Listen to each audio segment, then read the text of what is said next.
এখন আমার এই এরিয়াটা তো দেখি অনেক জায়গা নিয়ে পড়ে রয়েছে, তখন চিন্তা করলাম যে একটা সেট করে দেখি না গ্রামের বাড়ি চলে কিনা। তা প্রথম বছর আমাদের মোটামুটি চলছে, এরপরে আমাদের একটু ভালো হয়েছে। তা ভালো হওয়ার পর দেখতেছি যে গাছ অনেক ঘন হয়ে গেছে। ঘনর পরে আমরা কিছু গাছ ওই দিয়ে উঠেই ফেলাইছি, উঠাবার পরে দেখি যে না, মোটামুটি আবার বেশ ভালো ফলন আবার আসতে আছে।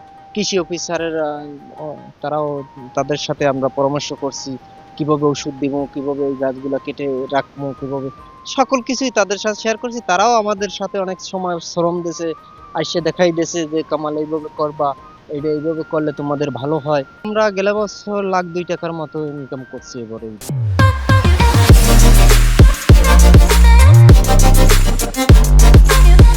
প্রথম শুরু থেকে বেশ বিক্রি করছি 120 টাকা, 30 টাকা কইরা।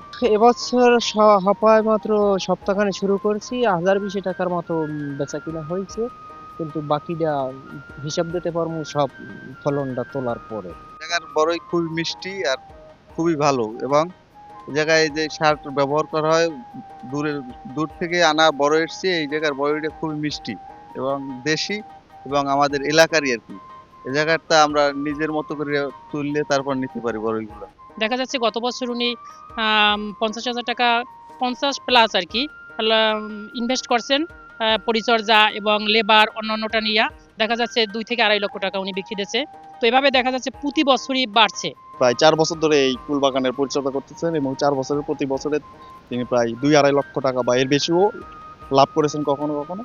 তো আমাদের উপসহকারী কৃষি কর্মকর্তা এখানে নিয়মিত পরামর্শ দিয়ে আসছে, এবং উপজেলা কৃষি অফিসার এবং কৃষি সম্প্রসারণ অফিসার মাঝে মাঝে এখানে বড়ই বাগানে ভিজিটে আসে, এবং আমাদের এই যে কামাল হোসেনকে মাঝে মাঝে সুপরামর্শ দিয়ে থাকেন কিভাবে আহ, সার প্রয়োগ করতে হবে, গাছের কাটিং কিভাবে করতে হবে, কীটনাশক কি কি প্রয়োগ করা উচিত, নেট দিয়ে কিভাবে পাখির হাত থেকে রক্ষা করা যায়, এই বিষয়গুলো নিয়মিত পরামর্শ দিয়ে আসতেছে।